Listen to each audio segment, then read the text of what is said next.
আজি যেহেতু লোকেল জায়গা মুই আর কি ভাষণ দিব হাতে সার গিলা আছে সার সে ভাষণ শুনবো না ওর হলে भी হাতে দুইটা মান বাদ निर्वाचन के केंद्र में बोली दिखे जाते खुजते बीजेपी दल बड़ बड़ बात नहीं करे छोटो छोटो बात करे जे रेशन चाउल के बात करे अरुणोदय के बात करे आरो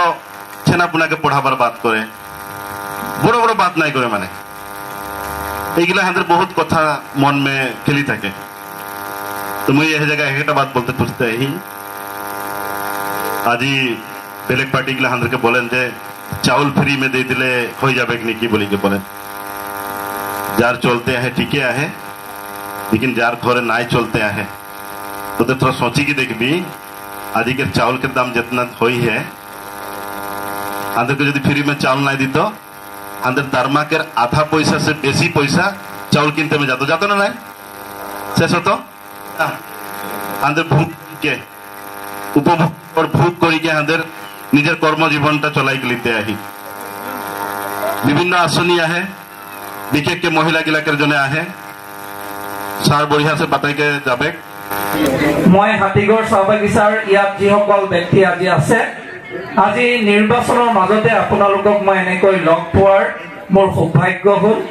আপোনালোকক লগ পালো আৰু এনেকৈ আপোনালোকৰ লগত এক নতুন সম্পৰ্ক কৰিবৰ বাবে আমি সুযোগ পাইছো আপোনালোক সকলোৱে জানে অহা 26 তাৰিখৰ দিনাখন আমাৰ ইয়াত নিৰ্বাচন আছে আৰু নিৰ্বাচনৰ দিনাখন আমি ভোট দিবলৈ যাম ভোট দিবলৈ যেতিয়া যাম আমি সকলোৱে নিজৰ নিজৰ যিটো সাংবিধানিক অধিকাৰ সেই অধিকাৰটো সাব্যস্ত কৰিবলৈ যাম আমরা সদাই যাব हमनी के जोनटा संवैधानिक अधिकार है ওই অধিকারটা দেখ খাतिर हमनी সবাই যাব ভোটটা हमनी के কারণে একটা শক্তি বা ভোটটা हमनी के একটা অধিকার কিন্তু এই অধিকারের ব্যবহার কিরকম করে লাগে ওই কথাটা বাগান में बहुत गिला हमनी के कोन भी নাই জানে सरकार माने की सरकार की रकम हमनी के কারণে কাম করে এই কথাগিলা हमनी के মানুষ बहुत आगे কোনো বুঝা নাই পাবে এতিয়া আমি সরকারের কথা বুঝি পাও সরকার মানে কি নরেন্দ্র মোদী অহাৰ আগত মই যদি আপোনালোকক 2014 চনৰ আগত যদি লৈ যাও আৰু 2014 চনত মই হাতীগড় বাগানৰ বিষয়ে যদি কওঁ বা আমাৰ এই পিটিসিৰ কথা কওঁ বা পিটিআৰৰ যদি কথা কওঁ তেতিয়া আমি জানিছিলো যে 2015 চনত মোৰ মনত আছে তেতিয়া মই এমএলএ আছিলো তেতিয়া আমি দেখিছিলো আমাৰ ঢেকিয়াজুলি ভীমাজুলি আৰু আমাৰ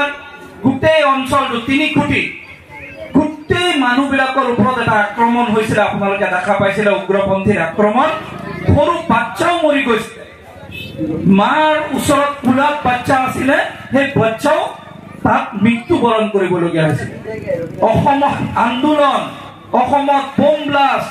অসমত উগ্ৰপন্থী অসমত আৰ্মি অপাৰেশন এইবিলাক আমাৰ কাৰণে এটা সৰু কথা হৈ গৈছিল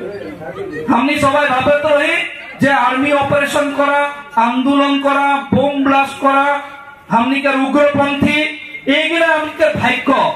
হাতীগড় বাগান আসা মানে বহুত ভয়কের কারণ বিটিসি में আসা মানে বহুত ভয়ের কারণ রাতে বিটিসি আসাটা हमनिकेर কারণে কোনো সেফ জায়গা নাই সুরক্ষা নাই কে কোনো মানুষ নাই আছে বাগানকের ম্যানেজার গুলা যখন কাম করে আছে কোন বাবু भी কাম করে আছে তো ভয় করে না যে কি জানি কিডন্যাপ হয়ে যায় কি জানি এক্সটর্শন দেখ হয় এই রকম অবস্থা হয়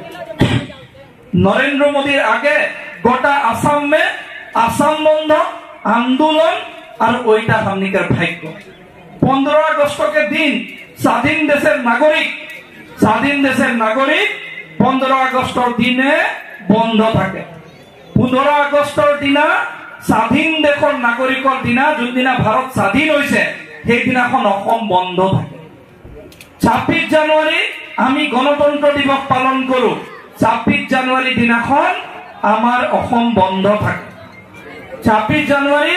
আমি কোনো গণতন্ত্ৰ দিৱস ফূৰ্তি কৰিব পৰা নাই। আমি যেতিয়া সৰু আছিলো আমাৰ মা দেউতা কয় 15 আগষ্টত বাহিৰত ওলাব নালাগে, 26 জানুৱাৰীত বাহিৰত ওলাব নালাগে। এইটো আছিলে আমাৰ গণতন্ত্ৰ, এইটো আছিলে স্বাধীনতা, এইটো আমাৰ ভাগ্য আছিলে। কিন্তু মোদী অহাৰ পিছত নৰেন্দ্ৰ মোদী প্ৰধানমন্ত্ৰী হ'ল। আজি নৰেন্দ্ৰ মোদী প্ৰধানমন্ত্ৰী হোৱাৰ পিছত অকল আমি যে বিশ্বাস কৰিছো নৰেন্দ্ৰ মোদীক এনেকুৱা নহয়, উগ্ৰপন্থী সংগঠন বিলাকো নৰেন্দ্ৰ মোদীক বিশ্বাস কৰে। সেইকাৰণে আজি NDFP হওক, আজি PLD হওক, আজি আদিবাসী সংগঠন বিলাকে হওক, সবৰ লগত একৰ্ড হ'ল। একৰ্ড হোৱাৰ পিছত আজি BTR কোনো আন্দোলন নাই, কোনো অসম্বন্ধ নাই, কোনো উগ্ৰপন্থী নাই। এতিয়া আমি সব শান্তিত আছো। এখন সবাই আমি শান্তি में আহি কোনো আন্দোলন নাইকে, কোনো বন নাইকে, কোনো আসাম বন নাইকে। এখন हमनी বন গিলা কি বস্তু এখন বুঝাই নাই পায়। লাস্ট 5 বছৰত 5 বছৰ में বন যে খতম হৈ গেলে हमनी ভুলাই গেল। বন দিয়াটা খতম হৈ গেলে এখন বন নাই থাকে। এখন हमनी উন্নয়নৰ কথা বলি যে রাস্তা কেলে নাই হয়, মোর ঘর কেলে নাই হয়, অরুণোদয় কেলে নাই হয়, মুই অমুক আঁচনি কেলে নাই পায়, মুই অমুক বস্তু কেলে নাই পায়। এখন মানুষ দাবি এইগিলা, এই দাবিটা আগে উত্থাপনই নাই হয়ে রহে, কারণ উগ্রপন্থীরা